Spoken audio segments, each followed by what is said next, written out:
All right, hopefully my head is in the shot of my phone camera. I just wanted to do a quick little video on just a little something that I've been working with him, with Murphy. He is just a typical puppy and rude and jumping and very, very lacking of impulse. So I've been working on an out with him, so that's going to be something that down the road will cue for him to remove himself from a resource. So that resource can be me, it could be another person, it could be him crowding a doorway, it could be him leaving a toy or an object that you don't want him to have if he's trying to take something on the ground.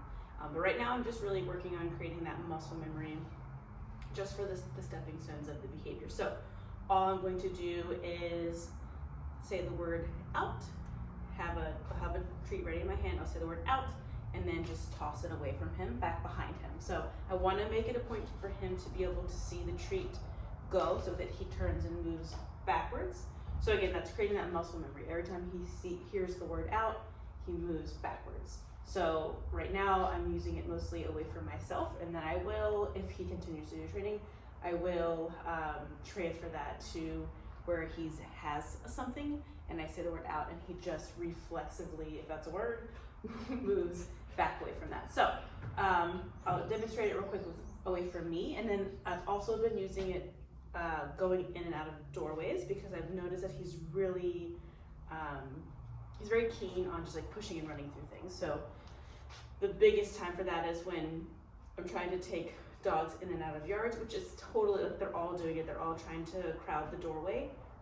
But he is super persistent and he'll like stick his feet through and his head through the doorway, and I don't want him to be put in a situation at home where he's not around dog, where he's trying to barge through doorways and getting out the front door or whatever. So I'm gonna first show again just away from me. Murphy, how about, hi, out.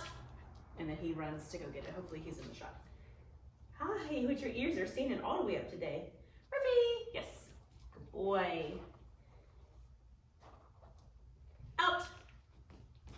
Very good. So now I'm going to go through the door, and when he runs up, well, we've done this a lot of times, so he might just not do that. If he were to run up and try to crowd the doorway, out. I'm just going to give him his out until I walk through. Wait. Good. I've been using the word wait. Okay. Very nice. Out. But they're not in the way. Wait. Good. Good.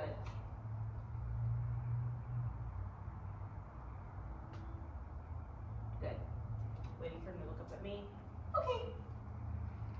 Very nice. Good boy. Good. So, yes, good and okay. Those are markers that I've been using. So you'll probably see in the little sheet I kind of mention those. Those markers, they mark a specific moment in time that I like something, and for him, they announce the arrival of food. So each marker has a different meaning as far as what I expect from him within behavior. When I use the word yes, that means he can come get food from me. Yes. And that's all he has to do. I liked what he did, and I'm marking that moment in time. I'm bridging that time between the behavior that he's doing and the delivery of food so that there's no disassociation. And I use that one a lot when we go out and explore, when he's exploring things and maybe he gets a little stuck on something, not literally stuck, but kind of like, how do I feel about this? Instead of waiting for him to maybe have a bad association, I use that yes word to create a good association. So him exploring it becomes something that I want him to do. It's almost like free shaping, like, hey, I like that you sniffed that, so come get something from me. So at the very least, he can take a good association away from a potentially stressful situation. So like, for instance, I took him out around the neighborhood and he was trying to climb up a boulder, and you could tell he kind of got a little frustrated. So before he got all the way up and got actual stuck, I marked it and he ran and came and got the food for me. So he didn't get literally stuck up there and stressed out. So that, again, that is, I like what you did, come get something from me.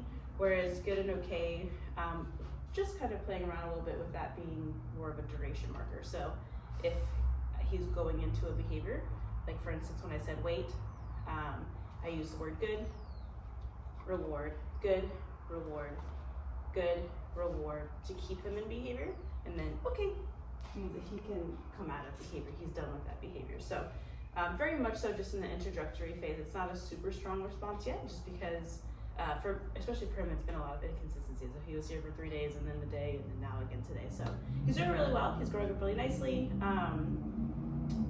Again, this is just a little tidbit into what we've been doing. We've been going out around the neighborhood, letting him explore, see people and like guys with hats and children and all of that good stuff that he's going to encounter throughout his life. I want him to see it and mostly have a neutral response to it. So when he looks at those things, instead of him going and having a rewarding experience with them, I want them to just exist and the reward comes from me. So that's where I really use that yes marker. If he's like a little kid, that's exciting, I say yes, and he comes gets the food from me. So his handler is what offers the reward, the actual reward when he experiences those new sensations. And I find that's what creates a really balanced dog that's not so fixated on their environment around them, because even though it is fun to explore and it's a very lucrative experience, the good stuff, the physical rewards, they do come from the handler instead. So that's just kind of my thinking of everything, and hopefully he continues to do training as he gets a little bit older, once he's closer to his more older puppy age. Wait, but your ears, they're like both up today. They were like that yesterday. All right.